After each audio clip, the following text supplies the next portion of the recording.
il va falloir rester zen. Aujourd'hui, je te parle de ces poses que l'on voit partout, mais que je te déconseille fortement.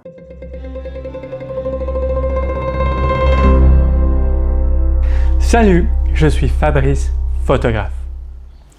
Aujourd'hui, je serai rejoint par Lila, Miss Canton de Vaud 2025.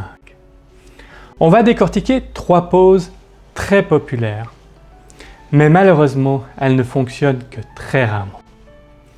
Pour chacune de ces poses, on te montre la version problématique, je t'explique pourquoi ça ne marche pas et on l'améliore ensemble.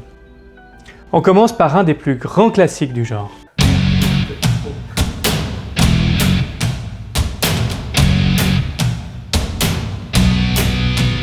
Le principe de cette vidéo, c'est de montrer des poses qui sont populaires. Celle-ci, on la voit vraiment partout et je le prouve. Je vais ouvrir Instagram, recherche et voilà ce qu'il me propose. Alors ok, là c'est la surprise. La première, c'est le fixe que je voulais proposer. Du coup, bravo. Sinon, on la voit ici, ici.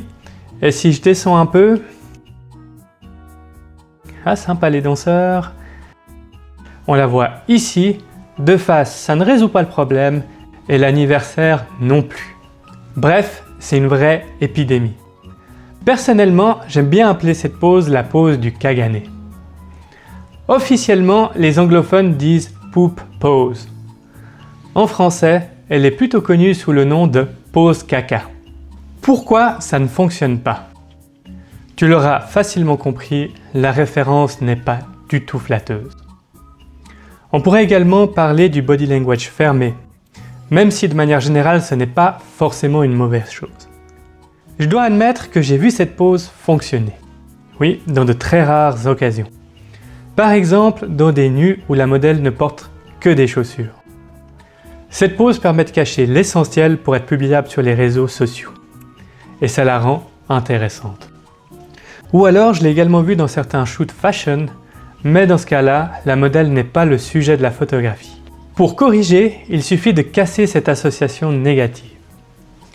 Par exemple, tu peux avancer une jambe, ouvrir légèrement le buste, redresser la colonne, et voilà, la référence disparaît et ça marche.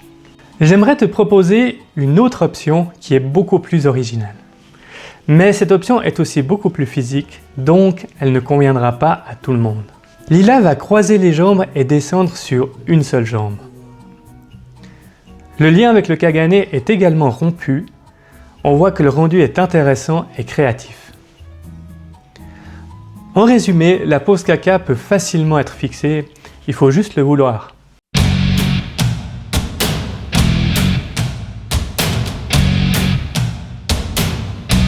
J'aimerais faire une petite parenthèse avec cette question intéressante. Si ces poses ne vont pas, pourquoi est-ce qu'on les voit partout? Je vois principalement 2 raisons à ça. D'abord, elles sont très faciles à reproduire. Pas besoin de direction complexe, pas besoin de comprendre la pose, pas besoin de se contorsionner. Ça paraît naturel. On voit, on copie, on exécute et c'est fait. Ne cherche pas la facilité, tu vaux mieux que ça. Et puis, il y a les réseaux sociaux. Les réseaux fonctionnent par imitation. On voit une pose 10 fois, le cerveau commence à l'assimiler et elle finit par sembler normale. Et puis, on va la reproduire sans la questionner. Ne sois pas un mouton des réseaux, crée ta propre identité.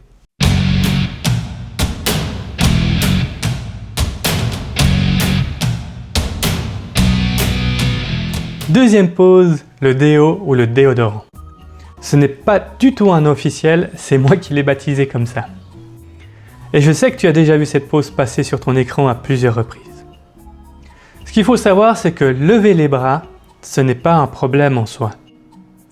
Lever les bras lorsqu'on n'a pas de manches, il faut faire un peu attention parce que ça peut mettre plus ou moins en avant les aisselles. Et franchement, ce n'est pas la partie du corps qu'on a envie de promouvoir.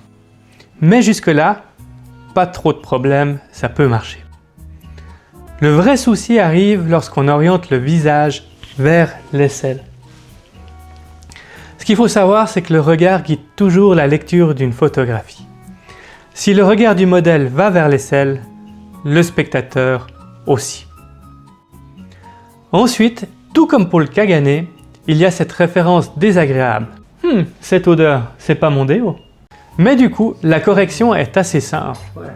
Il suffit de tourner la tête dans une autre direction et tout de suite, la pose devient beaucoup plus graphique au lieu d'être maladroite.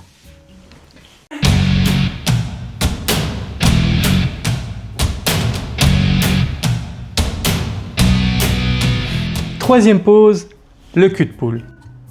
En vrai, ce que j'aimerais faire ici, c'est te parler de clichés. De toute cette série de clichés que, il faut bien l'admettre, certains sont devenus un peu has-been. Alors, je n'ai absolument rien contre les clichés, ils peuvent très bien fonctionner.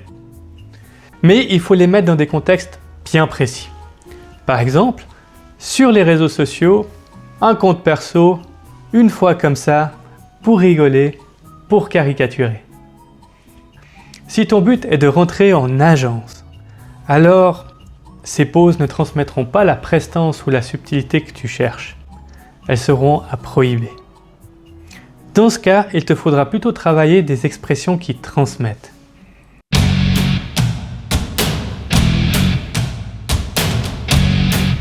Ce que tu as pu voir dans cette vidéo, ce sont ces poses qui sont souvent copiées sans se poser de questions.